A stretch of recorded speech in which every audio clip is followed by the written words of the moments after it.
Olá, graça e paz, louvado seja Deus, tudo bem com você, tudo bem com sua família? Chegando a segunda Reis, capítulo 15 e o verso 32. Aqui o escritor ele vai se voltar para o reinado de Jotão em Judá, vai parar um pouco a falar sobre os reis do norte e vai voltar a falar sobre o reinado, os reis do sul ou de Judá. Diz assim, no segundo ano de Peca, filho de Remalias, rei de Israel, começou a reinar Jotão, filho de Uzias, rei de Judá. Tinha 25 anos de idade quando começou a reinar e reinou 16 anos em Jerusalém. Era o nome de sua mãe Jerusa, filha de Zadok. Fez o que era reto perante o Senhor e em tudo procedeu segundo fizera Uzias, seu pai. Tão somente os altos não se retiraram, o povo ainda sacrificava e queimava incenso nos altos. Ele edificou a porta de cima da casa do Senhor.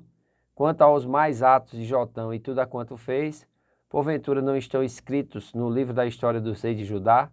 Naqueles dias começou o Senhor a enviar contra Judá Rezim, rei da Síria, e a Peca, filho de Remalias.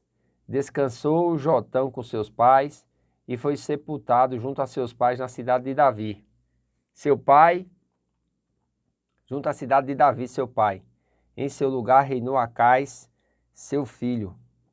Em Judá, Jotão estendeu ao trono como o 11º monarca. Foi um bom rei e se tornou notável, porque reconstruiu o portão norte do templo. E é interessante, né? Porque nós vamos ver isso aqui e isso contempla também 2 Crônicas, capítulo 27. Está narrado também a respeito do rei Jotão. Amém? Tinha Jotão 25 anos de idade quando começou a reinar e 16 anos reinou em Jerusalém. Era o nome de sua mãe Jerusa, filha de Zadok. Então vai trazer a descrição aqui, semelhante, né? Do governo de Jotão, pode ser encontrado aqui em 2 Reis, como nós lemos, né?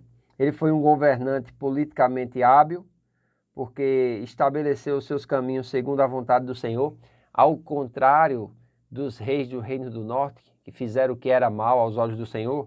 Jotão, ele fez o que era reto, né? Ele estabeleceu os seus caminhos segundo a vontade do Senhor. Mas mesmo assim, ele ainda permitiu a miscigenação religiosa, né? Diz aqui que ele não destruiu os altos, né? E permitia que o povo, né, sacrificasse e queimasse incenso nos altos.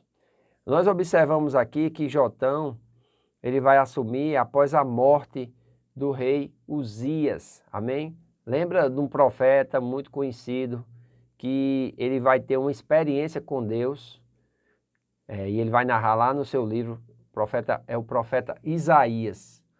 O livro do profeta Isaías é chamado de profeta messiânico, o que significa: o Senhor é salvação. Seu nome aparece 12 vezes em 2 Reis e 4 vezes em 2 Crônicas.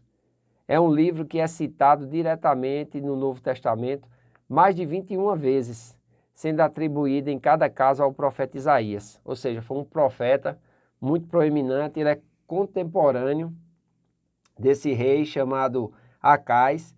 Na verdade, o seu ministério vai se iniciar com a morte do rei Uzias. Aí vai ficar aqui no período de Jotão, no período de Acais, né? Ele vai tocar um pouquinho em Ezequias, amém? Então aqui nós vamos ver que o profeta, ele profetizou e a tradição diz que Isaías foi martirizado durante o reinado de Manassés, filho de Ezequias, né? Então quando Manassés ele sobe ao trono, e Manassés foi um rei do sul muito mau, a história conta que o profeta Isaías foi cerrado ao meio, né? O escritor aos Hebreus, quando ele narra de alguns que foram cerrados ao meio, ele está falando do profeta Isaías, entre outros, né? Então, é muito importante. Isaías tanto foi contemporâneo de Amós e Oséias em Israel, bem como de Miqueias em Judá. Então, é muito importante você também, assim que tiver um tempinho, dar uma lida no livro do profeta Isaías. São 66 capítulos, né? Que o profeta vai estar profetizando e a maioria da sua profecia é a respeito do Messias, amém? Então nós ficamos observando isso aqui, né? Esse rei Jotão, ele fez o que era reto perante os olhos do Senhor, em tudo quanto procedeu, como fizeram Uzias seus pais, mas ainda permitia, porque tem coisas que nós não temos como evitar, né? Até mesmo os reis dessa época, que eram soberanos, que tinham autoridade, tinham coisas que eles não tinham como evitar, e eu acho também que eles não viam aquilo como necessário, amém? E é muito importante nós entendermos isso. O que nós tiramos de aprendizado com relação a isso é que nós precisamos de uma reforma na nossa vida. Nós precisamos conhecer a vontade do Senhor, prosseguir em conhecer essa vontade e de acordo com essa vontade nós precisamos nos mover, amém? Fazer aquilo que é reto aos olhos do Senhor, andar nos seus caminhos, andar no fruto do Espírito que é amor e fazendo assim nós seremos bem sucedidos.